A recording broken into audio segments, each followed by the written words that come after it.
Mabilis ang naging palitan ng komento sa social media ng mga netizen sa Facebook post ni Reynalyn Palo. Kaugnay ng kanyang paglabas ng sama ng loob sa sinapit ng tiyuhin nitong katutubong Aita na si Mang Jimmy David. Mula sa kuha ng larawan na sakay ng isang kolong-kolong, makikita ang nakahandusay na si Mang Jimmy. Sa maiksing detalye ng pagsasalarawan ni Reynalyn, sinabi niya na napagkaitan ng medical na atensyon ng kanyang kaanak sa Porac District Hospital. Buhat dito aming inusisa ang detalye ng kanyang kwento.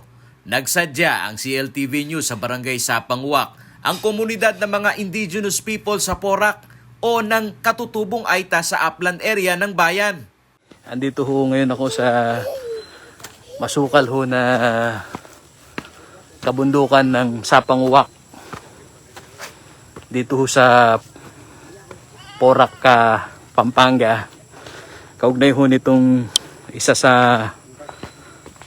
pagtugon ho natin sa sumbong ng isa pong katutubo na di umano doon ho sa kanilang isang miyembro ng pamilya na natuka ho ng ahas na sinasabi ay allegedly hindi ho kaagad nabigyan ho ng medical na atensyon. So ito ho yung lugar kung saan ho nagtatrabaho sa bukid. Ayan, ang tarik ho ng kabundukan ho dito. Pagdating sa burol ni Mang Jimmy, dinig namin agad ang hiyaw ng mga naulila nito. Nasariwa pa sa kanila ang sakit ng mawalan ng minamahal sa buhay. Ayon kay Aling Elena, misis ni Mang Jimmy, alas 11 ng umaga ng January 2, habang nagkakamada ng tanim na papaya ang mister, ay hindi umano namalayan nito sa biglang pagtuka ng isang makamandag na ahas. Nung umakyat yung asawa ko doon, kumuha ng dahil siya ng nagpapating, paglagyan ng papaya. Hindi ko pala alam yan, nakagat na siya ng ahas. Yun. Tapos tumakbo ako, hindi ko na alam yung gagawin ko. Pinutak ko yung manugang ko. Kunin mo ka ako yung biyanan mong lalaki doon dahil nakahiga na. Kwento ng rumispondeng manugang, sakay ng kolong-kolong agad nilang naibaba ito sa Porac District Hospital. Ngunit ang masakit umano nito ay hindi sila kaagad inasikaso ng ospital dahil wala umano silang gamot sa natuka ng ahas. Pwede lang kanya, San Fernando na lang nyo dalhin. Total naman na may kayo dyan, may kulong-kulong. Yun na lang kanya yung gagamitin nyo. Nagawa rin umanong umapila sa nooy nakatalagang doktor ng Porac District Hospital si Barangay Sapangwak Captain Solis Palo na kung maaari sana'y ihatid na lamang sila sa Jose B. Lingan Memorial General Hospital gamit ang ambulansya. Ngunit hindi umano sila napagbigyan. Sabi niya sa akin, hindi ko kayang ayusin yan dahil marami kaming ginagawa. Itakbo mo na yan.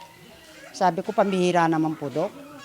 Nandun lang po sa labas yung pinakikiusap pong pasyente ninyo para maayos lang po ito.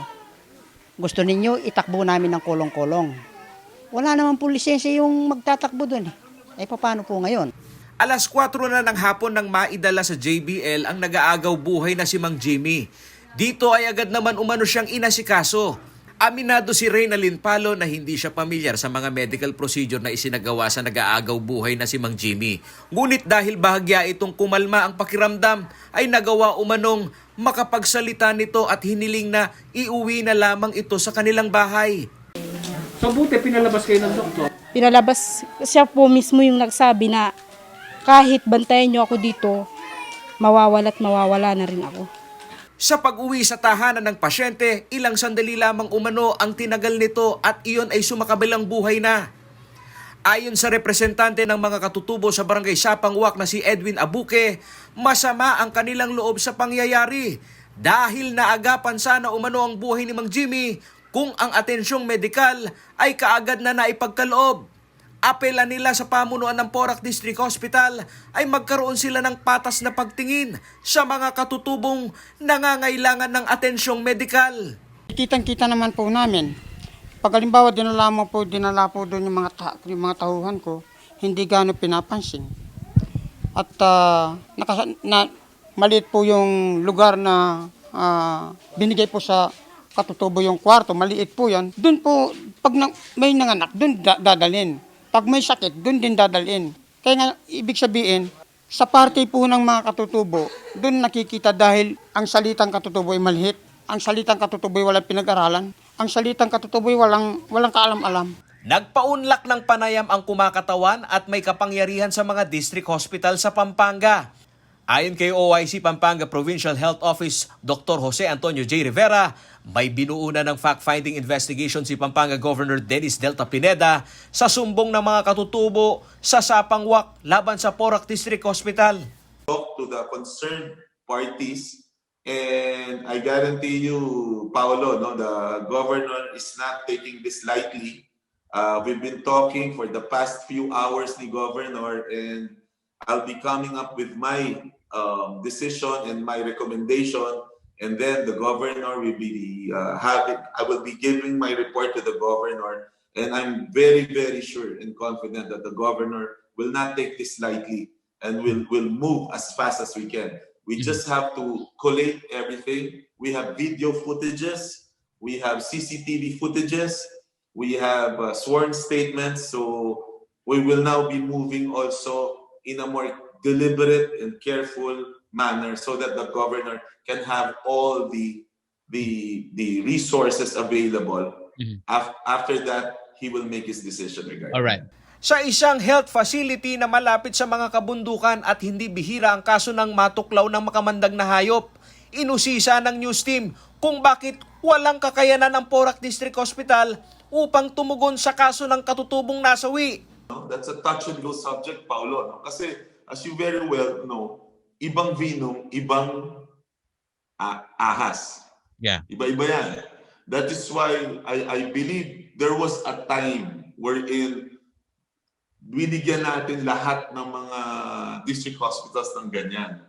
Unfortunately, no, nag-expire yan, at unfortunately, it depends kung anong prevalent doon sa lugar na yon. Maganda yung tinabi mong yan. Kanina lamang inatasan na ako ni Governor kasi meron tayong sistema. No? It's really, we call JBL, we do the first aid, we do whatever is right, we do whatever is we can, and then we inform JBL, and then meron tayong direct contact up to PGH, yung sa kanilang poison control, no? Yung kanilang department for that. Reklamo pa ng mga katutubo, tila iba raw ang trato sa kanila sa pagamutan, gaya na lamang ng pagbubukod sa mga ito sa naturang pasilidad.